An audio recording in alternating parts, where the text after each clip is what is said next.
Jaya Vinimana Yogijanava Jaya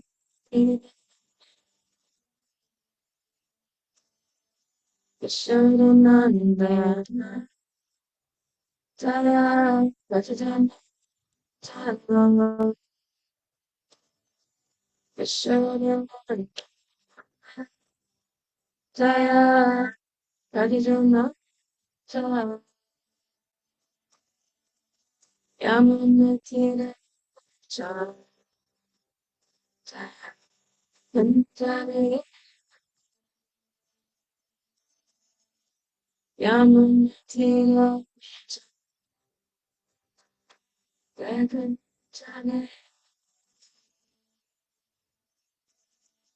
Jaya Jaya Panjari Hari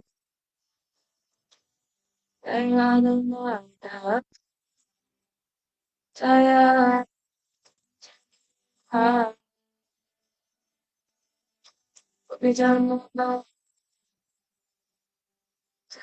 Akinimaya Vijana Akinimaya Vishana Na Jaya Vijana Jaya Vishana Jaya Jaya Yamunatira Jaya Jaya Yamunatira Jaya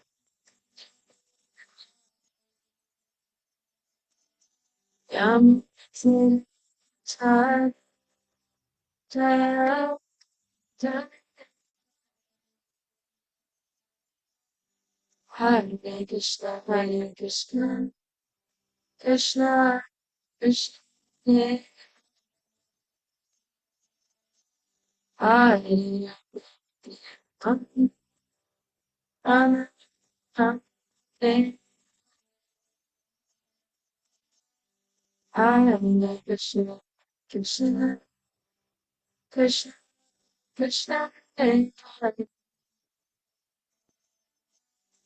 Hare Rama,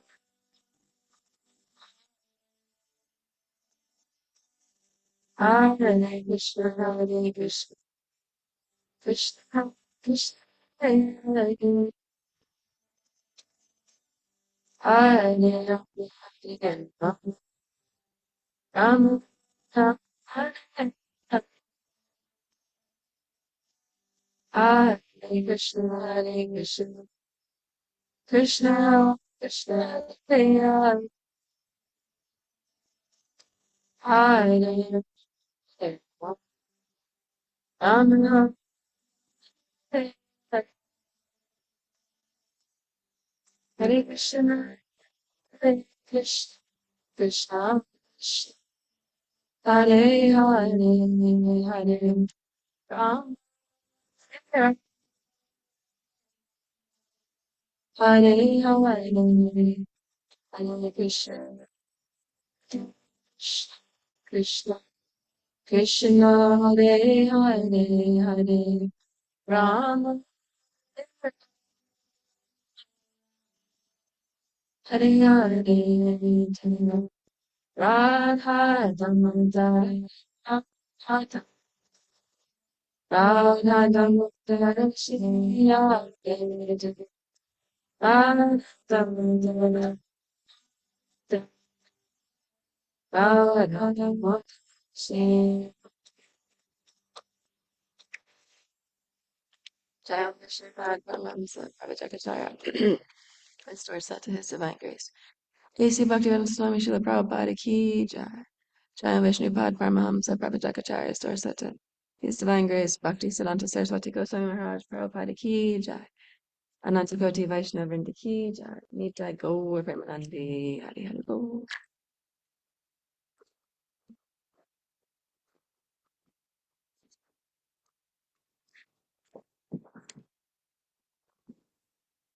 Om Namo Bhagavate Vasudevaya. Om Namo Bhagavate Vasudevaya. Om Namo Bhagavate Vasudevaya. A reading from Srimad Bhagavatam, Canto 6, Chapter 16, chapter entitled King Ketu Meets the Supreme Lord, text 37.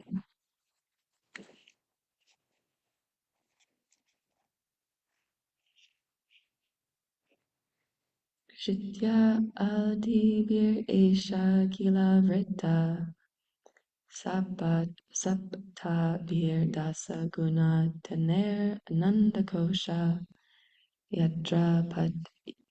yatra pataya nukalpa sahananda koti koti bishtad ananta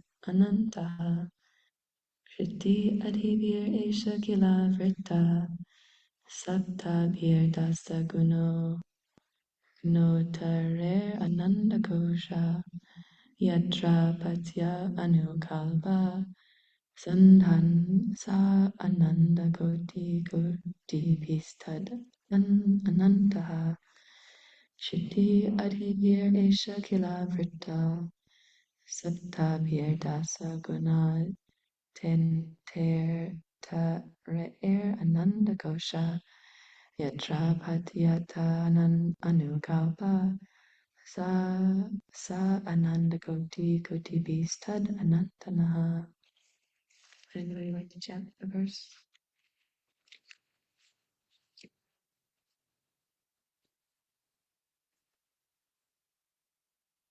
Yatyadibir Esha Kilavrita Saptabir Dashagunotarar Andakosha Yatra Patat Yanukalpa Sahandakoti Koti Bistad Anantaha Shityadibhir esha kilavrita saptabhir dasha gunotarar andakoshaha yatra patatyanukalpa sahanda koti koti bis.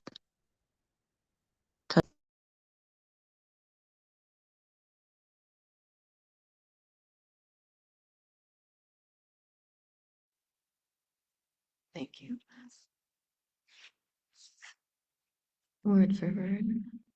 Vishti Adhivi by the ingredients of the material world, headed by earth. Eshaha, this. Kila, indeed. Avritaha, covered. Sabhavihi, 7. Dashaguna Uttarahi, each 10 times more than the previous one. Anandakosh, egg-shaped universe. Yatra, in whom. Patati, falls. Anukalpaha, like a minute atom. Saha, with. Nandakoti Kotibi, millions of such universes. But therefore, Anantanaha, you are called unlimited. Translation purport by Srila Prabhupada, Srila Prabhupada Ki Jai. Translation. Every universe is covered by 7 layers: earth, water, fire, air, sky, the total, energy, and false ego, each 10 times greater than the previous one. There are innumerable universes besides this one, and although they are unlimitedly large, they move about like atoms in you. Therefore, you are called unlimited, Ananta. Purport. The Brahma Samhita 548 says, Yasya kineva sitakala matavalambya jivanti loma vilja Vilaja Jaganandanatha Vishnur Mahansa Ihayasya Kala Vishesho Govindamari Purusham Tammaham Bhajami. The origin of the material creation is Mahavishnu, who lies in the causal ocean. While he sleeps in that ocean, millions of universes are generated as he exhales, and they are annihilated when he inhales. This Mahavishnu is a plenary portion of Vishnu, Govinda, Yasya Kala Vishesha. The word Kala refers to a plenary portion of a plenary portion. From Krishna or Govinda comes Balaram. From Balaram comes Sankarshna. From Sankarshna, Narayan. From Narayan, the second Sankarshna. From the second Sankarshna, Mahavishnu. From Mahavishnu, Garbhodakshayi Vishnu. And from Garbhodakshayi Vishnu, Tridokshayi Vishnu. Tridokshayi Vishnu controls every universe. This gives an idea of the meaning of Ananta, unlimited. What is to be said of the unlimited potency and existence of the Lord? This verse describes the coverings of the universe. Sabtabhir dasa guno ta anandakosh. The first covering is earth, the second is water, the third is fire, the fourth is air, the fifth is sky, the sixth is the total material energy, and the seventh is the false ego, beginning with the covering of earth. Each covering is 10 times greater than the previous one. Thus we can only imagine how great each universe is, and there are many millions of universes.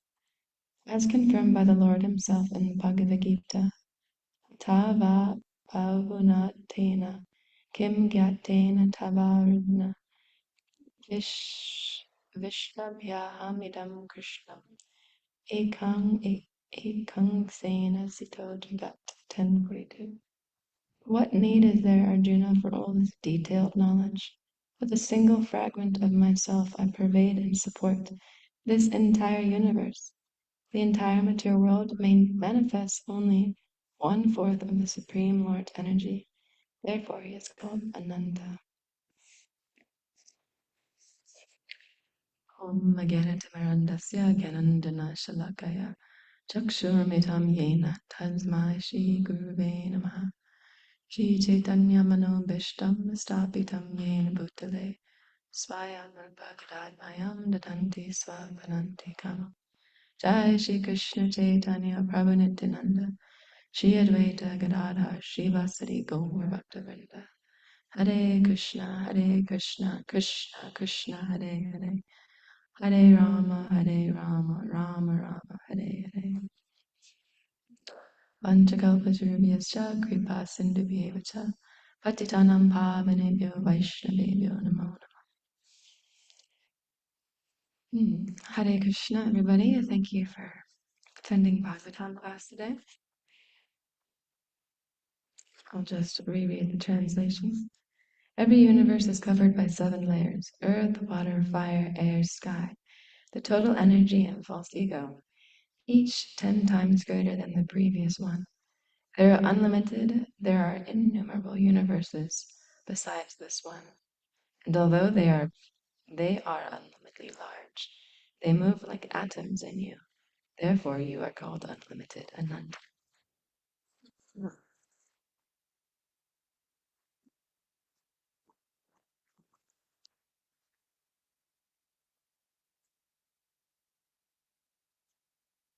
So Krishna is unlimited. Unlimited Supreme Personality of Godhead. We have one vesting on the property at the moment, and I was talking to her briefly. She's asking some questions. So he's trying to present this in a very easy way of understanding that God is unlimited. We cannot put God in a box and say he is only like this. He only accepts this kind of worship. these are his only names that we know of, um, or these are the only names he goes by, these are the only ways you can address him. This is like human beings trying to limit the Supreme Personality to something that they can conceive of. But actually, the Supreme Personality of Godhead is completely inconceivable. We cannot come to completely understand Krishna. Even Lord Anantadev, who lies in the bottom of the planetary system, has thousands of hoods with thousands of mouths and is constantly reciting the glories of Krishna, still never find an end to his pastimes, let alone the living entities who are covered in the claim that they have a complete understanding. Mm-hmm. I remember when I came in contact, with this bhakti knowledge, when I was more so not when I came in contact with it, but when I started preaching, doing a lot of book distribution, I started to really appreciate this factor that that bhakti acknowledges the greatness of God in a sense.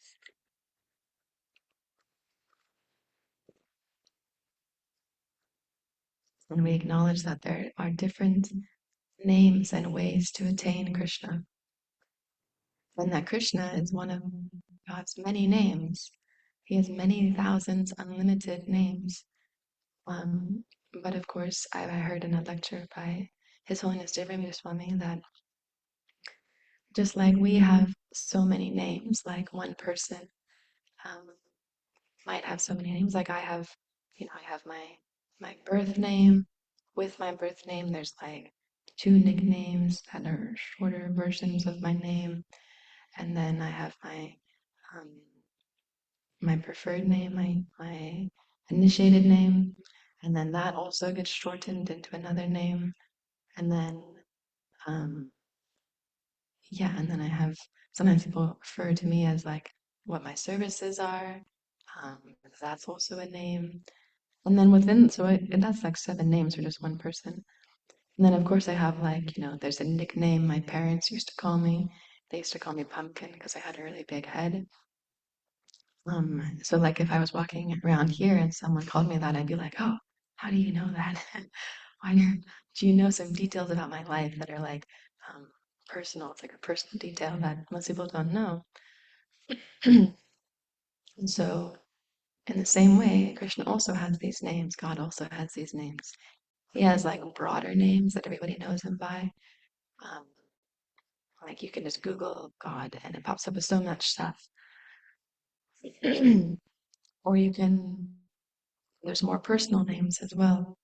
Like this one is Swami was describing. There's like the broader names, like God, Bhagavan, the Supreme Personality, and then you have more like intimate names, um, like Krishna, Gopi Jana Vallabha, Radha Raman. Like these are names that have more intimacy associated with them. And when one is addressed by these names, like we go in front of the altar and we say like Govinda, Govinda, Gopal, Gopal, then it's addressing Krishna in a more intimate form. So naturally, there's like, oh, you're addressing me. You must know something about me that's more intimate than my broad spectrum names. Um, and yeah, so I like that aspect. I was really appreciating that aspect, and I find that aspect is it was always very nice to share that with people who are of a Christian faith on the streets when distributing books. If they, oftentimes if you meet a Christian, they just be like, "Oh, thank you, please pray for me, and if you'd like to give a donation, we would appreciate it," and then carry on.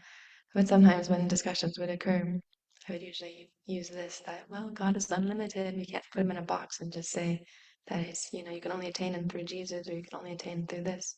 Not that I even have very much knowledge of the Christian teachings at all, but just from a little bit that I've picked up from book distribution.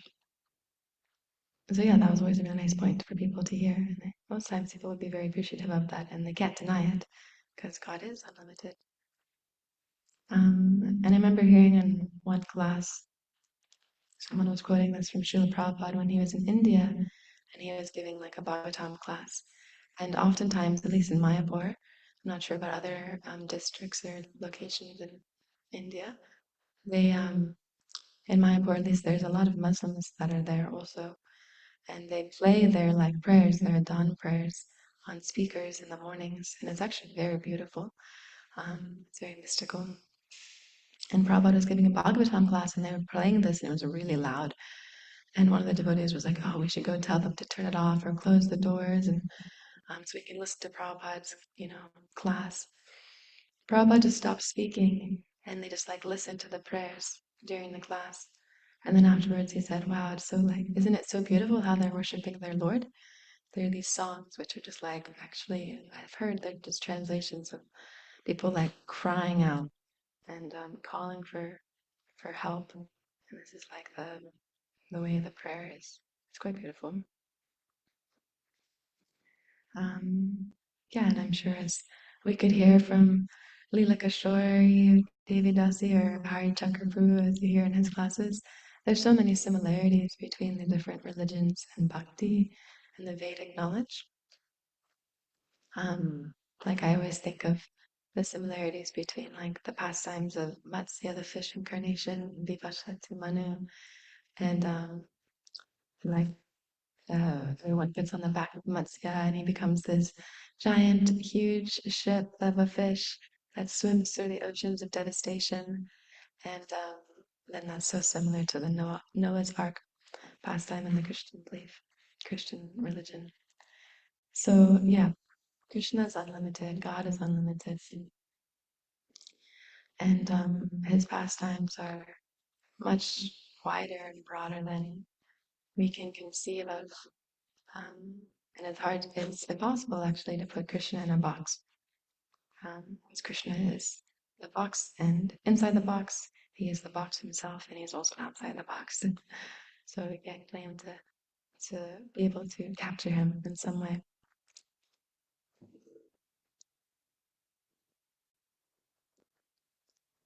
So I wanted to tell a story that I've heard. It's a story from our scriptures, and I've heard it retold by a nice devotee in Wellington. I was very fond of hearing these stories in different lectures and remembering them. So it's a story that highlights the unlimited nature of Krishna but in a very sweet way. So there's this, as we know, Lord Chaitanya lives in Navadvip. He lives in the house of Jagannath Mishra and Sachimata, and they're very pious. Of course, they're so pious they had Krishna as their son. So they're always accepting visitors to their houses, and whenever there's a brahmana, they always worship the brahmana, feed him sumptuously, and then encourage him to cook for the family. So this brahmana came, this very um, exalted and unique brahmana came into Navadvip, and he had a shalagram shila on his neck, and he was chanting and he was walking through the streets in a very blissful state. And he came to the house of Jagannath Mishra and Sachimanta, and they invited him in and they worshipped him very duly, and then they encouraged him to cook for his deity. And this brahmana's Ishtadev was Gopal. And he would always be chanting, Gopal, Gopal, Gopal, Gopal. So Jagannath Mishra was pleading with him, please cook for your Gopal deity, so that we can all take the remnants of this Maha Prasad that's been cooked by you. So the Brahmana is like, no, it's okay. I will just, I'll just eat a few berries and nuts, because this Brahmana had come to their house after they had already taken their prasad. And but Jagannath Mishra was, no, please, cook. So finally the Brahmana was like, okay, I'll cook. So they clean the entire kitchen very nicely, because of course, in order to cook a very nice prasad, you have to cook in a very clean kitchen. So they cleaned the whole kitchen, soap, water, they were scrubbing, sweeping, brushing the floor. Then the kitchen was sparkling, and then the Brahmana began to cook. And he was chopping, and he was cooking, and there was sizzling and sparking, and flames and smokes, and different aromas boiling, splashing. And all this aroma was like fog that was like seeping out of the windows in the house and flowing out into the nearby cities. And everyone was smelling, what's happening? What is that smell? Who is cooking this nice prasad for Krishna? Then at around noon, they had this very beautiful offering that was created. And he put it down in front of the altar and he put a Shalakam Shila there.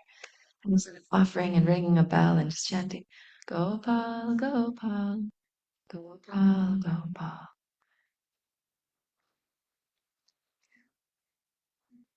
And as he was offering this, then his eyes were closed, he was meditating in ecstasy. Everyone was like, away from the altar. They didn't want to see the prasad being offered. Of course, we know it's an offense to lust over the bhoga while it's being offered to Krishna. So everyone's away from the altar. And then he opens his eyes, and what does he see? Oh my, oh my. He sees little baby Nimai. And he's there, and Nimai is like sitting on the ground. He's just like eating right off the offering plate. And the Brahmana says, oh, alas, alas, oh, what is this? And he's crying out in distress. And then Jagannath Mishra runs in, what's happened? What's going on?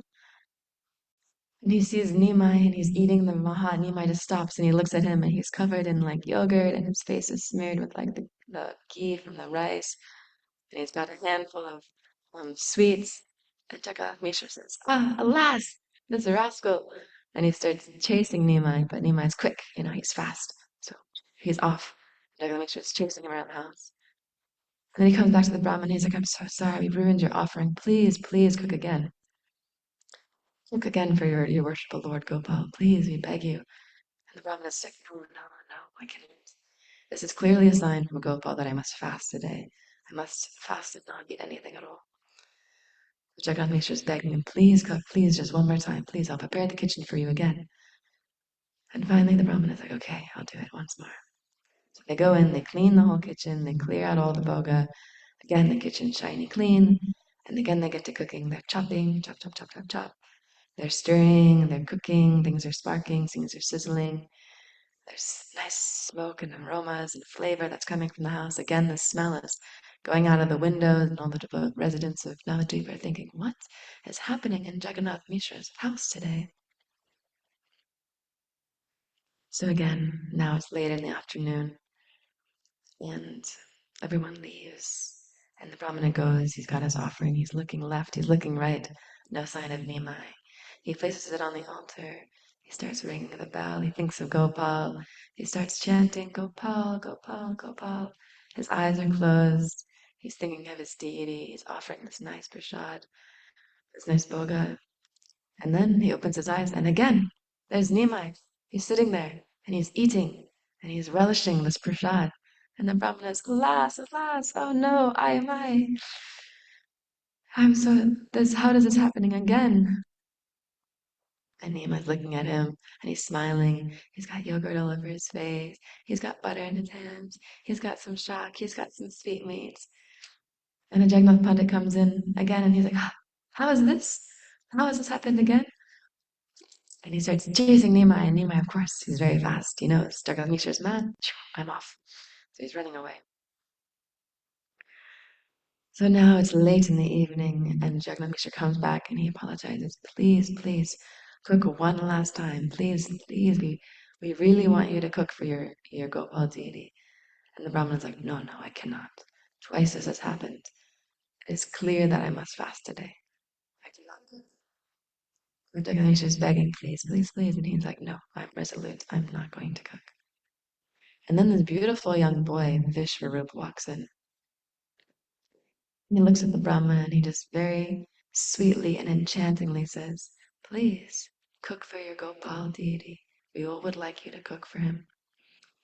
And this Brahmana, being totally captivated by the beauty of this young youth, says, okay, I shall cook once more for Gopal. Since you have asked, I shall do it. So they go into the kitchen, they clean everything again, and they fry the bhaga. Now it's late, so they're chopping, they're cooking, they're sizzling, things are frying, they're deep frying, they're rolling and baking, and the smell's like leaking out of the windows, and all the residents of Navadvip are thinking, what is Jagannath Mishra doing at this hour?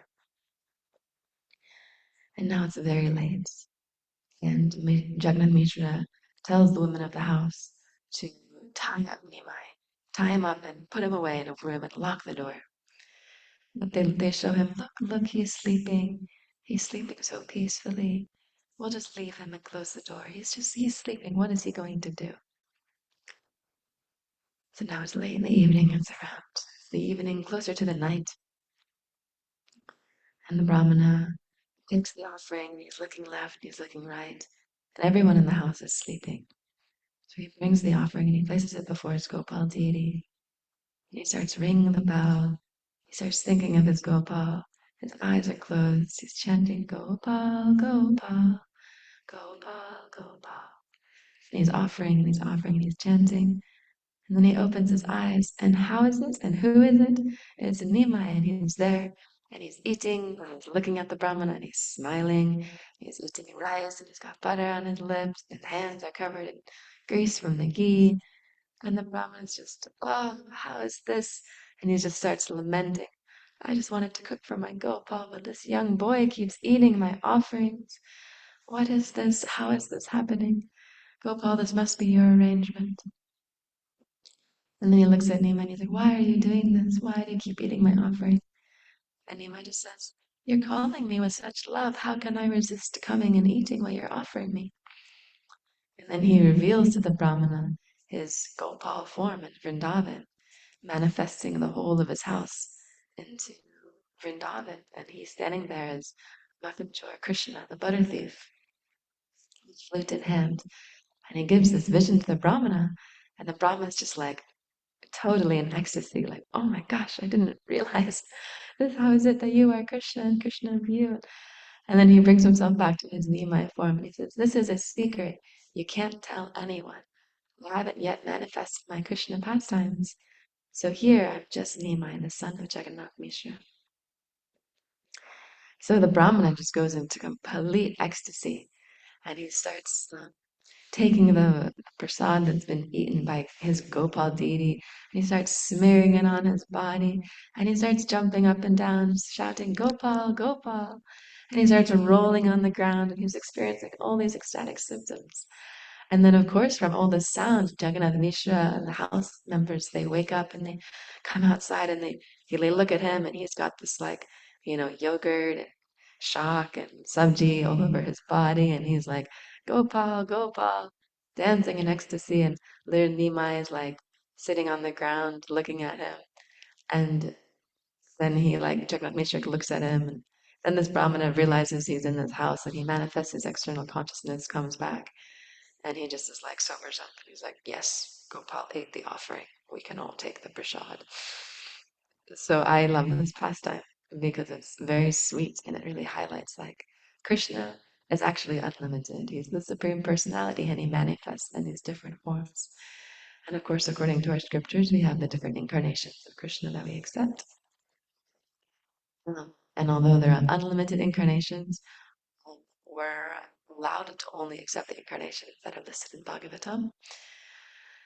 So we have, of course, and then there's Lord Chaitanya Mahaprabhu, who comes as the golden avatar, the combination of Srimati Radharani and Krishna. Krishna comes to experience the love of the devotee, and so he comes in the form of Lord Chaitanya Mahaprabhu, and of course to um, set straight the principal teachings of um, Krishna.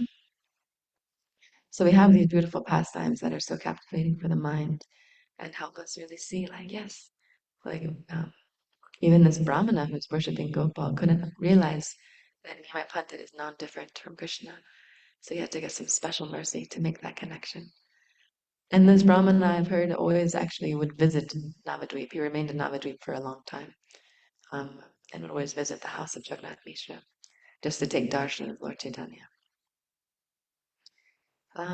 So that's actually all I prepared. I just wanted to share that pastime and talk a little bit about the potency of Krishna in a very sort of simple sense. So yeah, that's all I have. Would anybody like to share anything? Any comments or questions from the sages?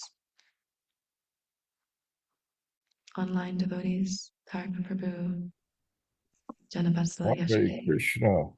Hare Krishna. Hare Krishna. I want to thank you for a wonderful narration. My goodness, you are the undisputed queen of storytelling at Gita Nagari. Your stories are so wonderful. So glad that I had the chance to hear class today. Such a wonderful narration. You give such life to these pastimes. It's a wonderful thing to hear. Never stop doing this, please. Your your expression of Gita is a wonderful thing. It actually is a gift, and it's absolutely meant to be used in the glorification of Krishna. Uh, Thank you very much. Hare Krishna. Thank you for the encouragement, Prabhu. Hare Krishna, Hare Madhupani. Krishna. Hare Hare Baba. Bo. I just want to concur with Tarka. I've really felt transported in your storytelling and just visualizing the whole thing as I'm laying here just listening.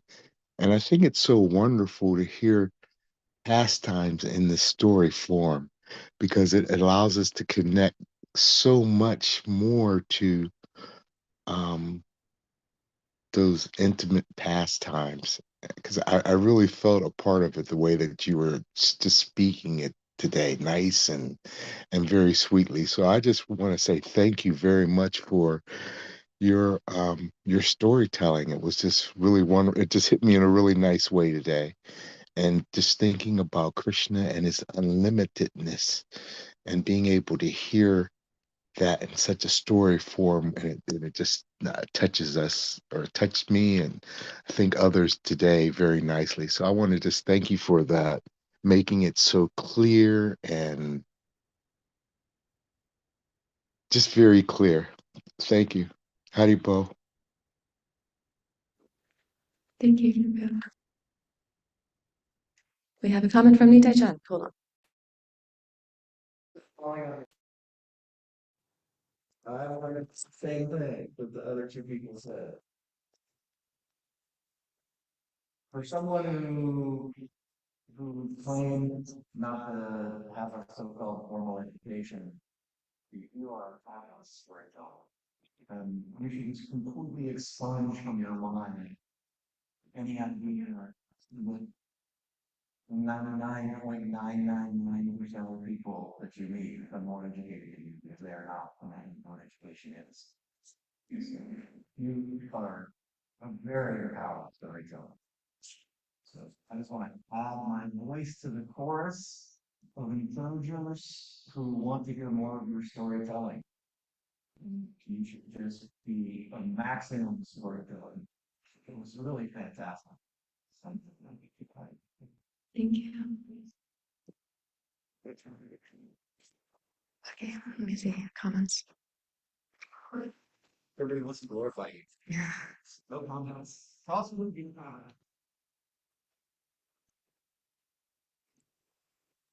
What did Thank you. Nita John Prabhu say? He just said the same things everyone else has been saying. Jai, I concur. Okay, well, we do have some time left. Does anybody have any discussion points they want to share? Hare Krishna, good morning, Madhupan Leila. That was so beautiful. Thank you so much. And I really also appreciated when you talked about preaching and book distribution and when you would meet with Christians. And, you know, so many Christians don't even really know the depth of their faith, and that there are actually in the Christian Bible 72 names of God that are meant to be chanted, and that when they're chanted as mantras, they repair you at the soul level. So it's very interesting to know that, and that's in Exodus 14. And then also that in John 10:16, Jesus says, there are other sheep besides this flock. And at some time that they will all be brought into the fold and all will listen to the voice of God and know God's name. So it's a really nice point if you are preaching to Christians, because it does open the heart and the mind and may send them back to their own book in a way that makes them recognize that devotional service and devotion to God is where it's at, and I too, when we were in Mumbai, the Muslims there, they sing the Quran, and that's in in anywhere where there are a lot of Muslims. And so it was also over loudspeakers, and it is beautiful. And what struck me is I don't have any idea any words in Arabic.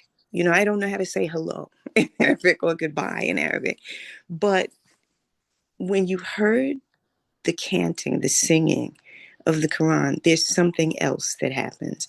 And so it is beautiful. And you do hear, I guess, at a different level in the heart, the glorification of God.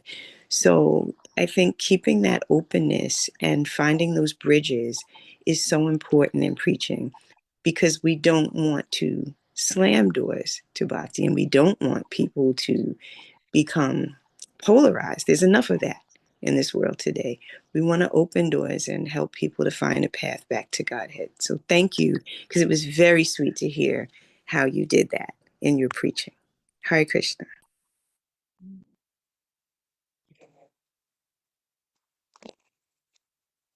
Hare Krishna. Thank you for sharing. Yeah, it's quite fascinating, those the connections between um yeah, Christianity and like that. I wish I would have paid more attention when because my grandparents are yeah, very open-hearted Christian practitioners. And yeah, I never really paid attention to it too much when I was a teenager, but I wish I would have, because it's really quite fascinating how they're all connected. And yeah, thank you for sharing. Appreciate it. Okay, we've got 15 minutes. You sure you don't have anything to say? Oh, hold on. Yes, Jen, absolutely.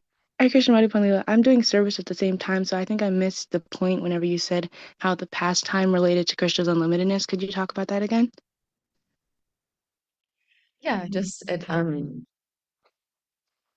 it's like um, Lord Chaitanya, who's Krishna, none different than Krishna, and we know Krishna and Lord Chaitanya are both completely unlimited.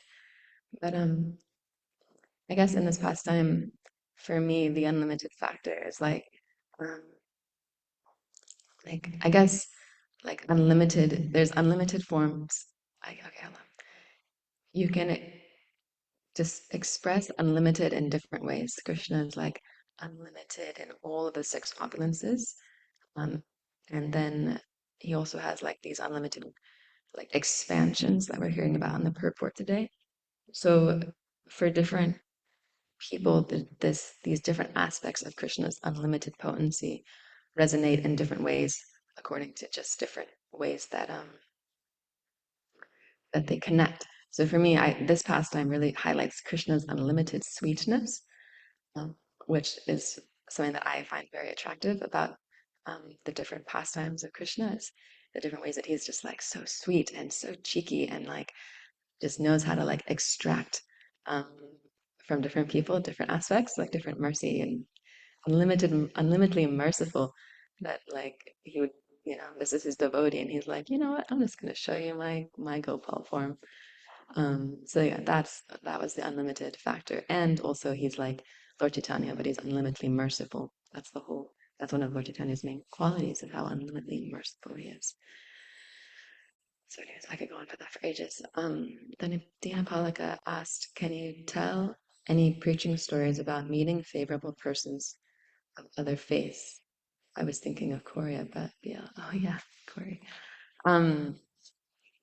Yeah, I remember in Bhakti Lounge, there was this really nice boy. There was actually at one point in time there was some what is it? Um, what is it? What's the religion of like people who are Christian but they don't drink coffee? They started with an M. Mormons. There were some Mormon boys. Sorry, I forgot what it's called.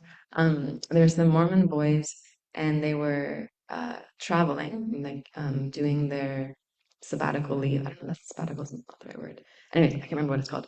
They were traveling to New Zealand, and it's very common they travel in pairs of two. and they do preaching work like that, and they live in like kind of like an ashram setting, um, and they go out and they, share Christianity with people, Mormonism. Anyways, clearly this is obvious how much I don't know about this practice. But anyway, so they were these two sets of these Mormon boys, very nice, very, very like gentlemanly boys, and they came to our Krishna food cafe, and they were taking prasad, and I'm like, relishing it, loving it, and they were very friendly, and they asked if they could. I can't remember if they came to Krishna food first. I think they might have actually come to Bhakti lunch first. Oh yeah, because we had met them on the street, and we were like, well, why don't you come? They wanted to have a long discussion. We're like, why don't you come to our studio? You can have dinner with us tonight, and we'll talk about all of this over dinner, because we were like, talking about the similarities between the different places, and they were very friendly and very like, yeah, open. So we brought them back to Bhakti Lounge. They came for dinner. They took prasad. They loved it. And then they left. It was like a Wednesday. And they came back on a Sunday. And again, we had dinner. And then there was kirtan happening. So we're like, oh, do you want to hear our form of prayer? So we brought them into the temple room. And yeah, they stayed. They were like, hey, this is interesting. And then they left. And then they came, like, kept coming back and forth for, I want to say, like, at least a week.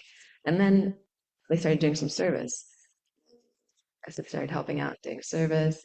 And then they started doing service at our Krishna food, like serving out, and they'd come in their suits. It was so nice. Um, and then, yeah, and I remember them saying, like, yeah, there's actually not a lot different between what you guys are doing and what we're doing, because we were like living in the ashram. We're like, yeah, we're like basically female monks. Like, we wake up, we do our meditation. And then we were describing them our day, like, yeah, everything's very like structured and regulated. We read for 2 hours our scriptures, and we do like this.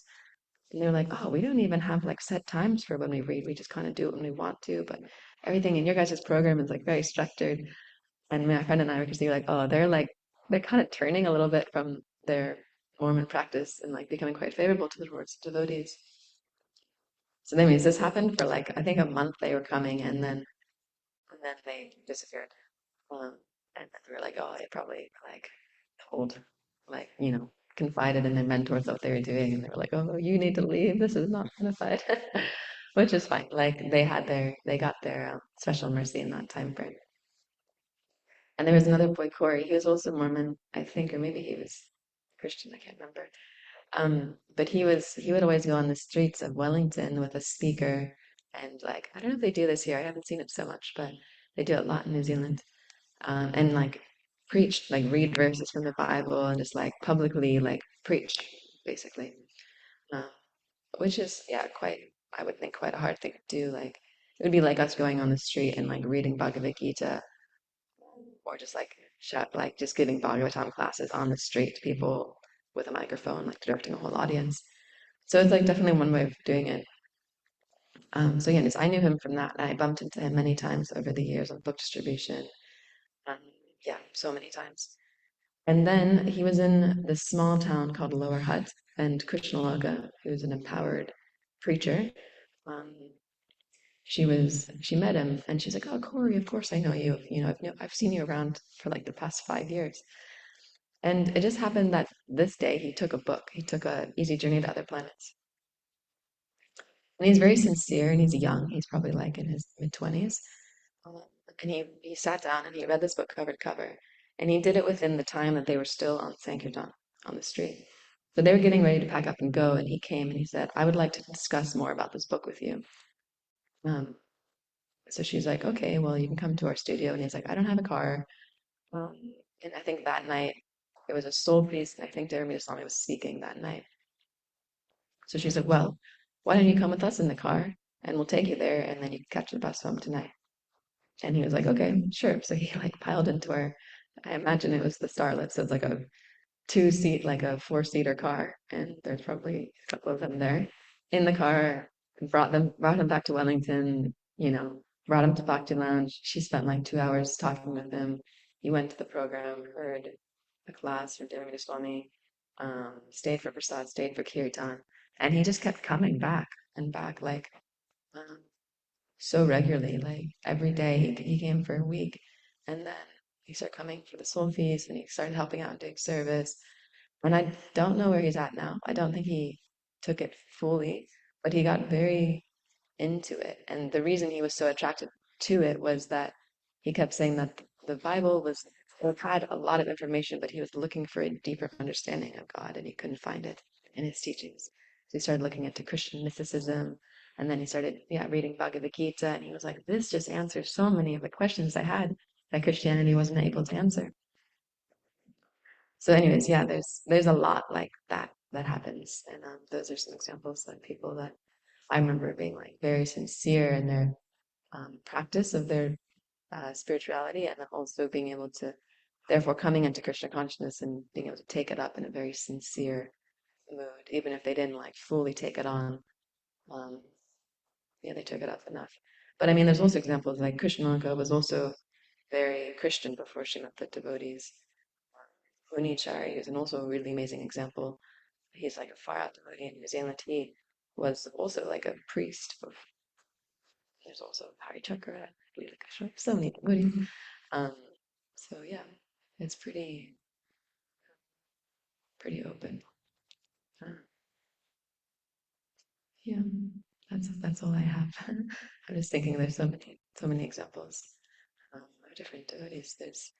There's this very nice girl who was living in our ashram for a long time, Kamalamuki. She's like very Maori, which is like the nationality, this urban nationality of New Zealand. Um, quite similar to like native Hawaiian culture. Very, very like the strict Maori culture is very like tight uh, and very sort of like we are Maori and this is our faith and this is our belief, this is our religion, these are our gods and this is what we do. And like if you don't know, if you're like, you know, you can't connect, then it's like very close knit. So anyway, she became a devotee as well.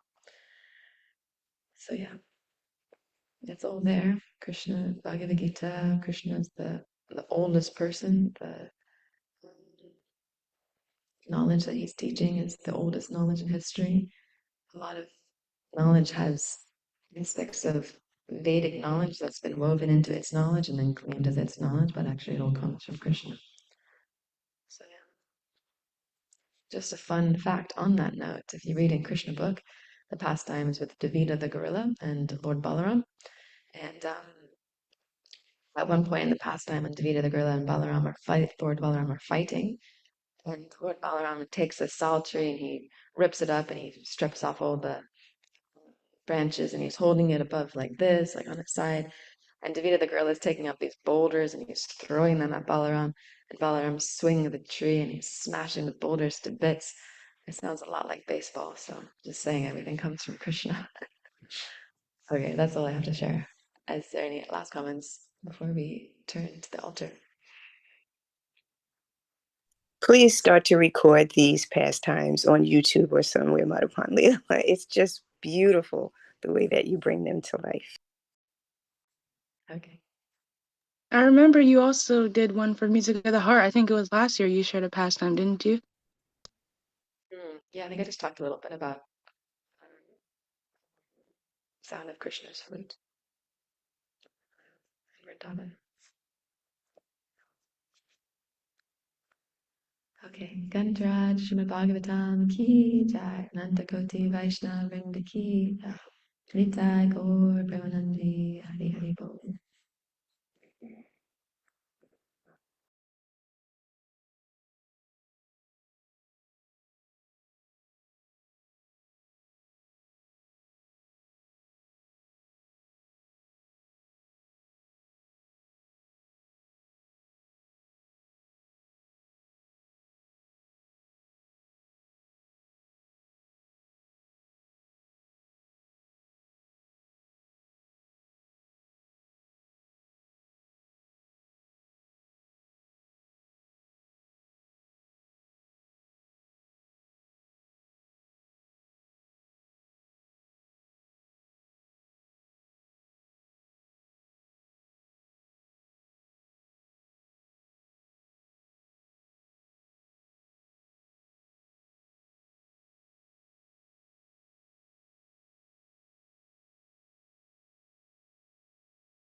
Deva Deva Deva